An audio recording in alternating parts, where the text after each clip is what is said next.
Hi, my name is Barrett Kirkby. I'm the owner of Body Mechanics Orthopedic Massage. I wanted to talk to you a little bit today about some of the really important changes that happen to a pregnant woman as she goes through the course of her expectancy.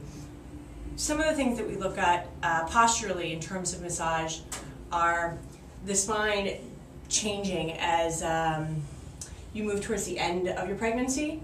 Pregnant women start to secrete a hormone called relaxin. It's in preparation for birth, and it helps them regulate a number of things in their systems. But one of the really important things that it also does is it softens the connective tissues and sometimes the joints and the discs. Anything that's fibrous, it softens that in preparation for birth. And so you end up with joints that are a little bit overmobile, and basically they're preparing for things to open, change, and move, which is great, but not so comfortable a lot of times for pregnant women. So we're just going to quickly look at the spine and talk about some of the changes that happen. Because things are becoming overmobile, you have the lumbar spine, which is that area from here to here, and it's going to move forward. And the reason that that's going to happen is you have the weight of the belly pulling forward. So you now have an increased curve here like this. And the spine is this amazing piece of equipment, but it has to mirror itself in order to balance. It's sort of this little bit of a game of Jenga. And so to accommodate this forward movement, the thoracic spine also pulls back this direction. So now you have a movement this way, and you have a movement this way of the thoracic spine. Now, that's not such a huge deal, but some women experience headaches, back tension. It really depends on whether it's the first pregnancy, second, or third. Subsequent pregnancies, this action happens a little bit faster. The other thing it depends on is what kind of work you do, what kind of activities you do, because as the spine pulls this way a little bit, the shoulders roll forward. So we end up with this parabola like this. And to balance itself, however far in one direction it moves one way, it has to move the other way. So we end up with these lovely increased S-curves, which are super, super healthy, but that is signaling change in the body, and changes can cause muscle pain, headaches, tension, all kinds of things that a pregnant woman might be surprised that she has. Massage can really help to relieve these things. We can reset the muscle length, we can just get the muscles soft and loose and get better circulation in there, and make a pregnant woman a little bit more comfortable. One of the interesting things though is if you have had tension headaches previous to your pregnancy and you start to secrete relaxin, sometimes actually the headaches improve because now you've got these soft, loose muscles, and if you had migraines before, sometimes we can find in pregnant women that those symptoms relieve themselves, but you get a whole bunch of other ones. The other thing that happens is we're going to look briefly at the pelvis.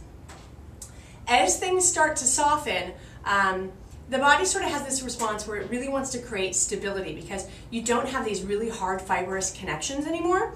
So the body sends out the signal that, oh my goodness, things are really, really loose. We had better tighten up because something's got to hold the system together. So when we're looking down here at the pelvis, which is getting nice and loose, there are some muscles that run from the sacrum to the femur, and also ones in the belly and in the lower back. And those muscles, in order to try to hold things together and stabilize, will tighten up. So a lot of pregnant women, they experience back pain in this area right here. The muscle looks a little bit like this, right? Runs from the last ribs to the top of the ilium, and it's called the quadratus lumborum, and it will try to tighten up, especially as that curve moves this way.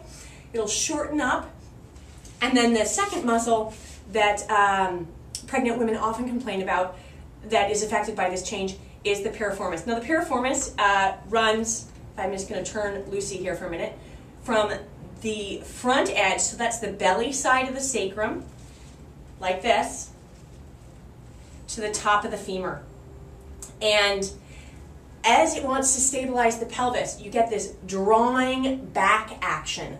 It's really trying to hold this stuff together. And so oftentimes you'll see that duck walk with pregnant women. It's going to move this bone around that way. And It's also not so much of a problem, except it can be really, really painful. And one of the features of the piriformis muscle is that there's a foramen, a hole, that runs through it, and depending on your anatomy, it's just purely based on genetics, the nerve that feeds the leg can either run exactly through that muscle or just underneath it. Now, if you have issues with it, it's just based, like I said, on just sheer luck of your anatomy. If that foramen is very small, it can be compressed and you can get sciatic-like symptoms. And we see that a lot from pregnant women. That's what they complain about, especially during the later times in the pregnancy as things get a little bit more intense for them. We want to talk to you a little bit more about some other issues that happen in pregnancy, but this is all we have today to say to you. We hope you enjoyed our video and you found it informative. You can find out more about us at bodymechanicsnyc.com. Thanks, and thanks for listening.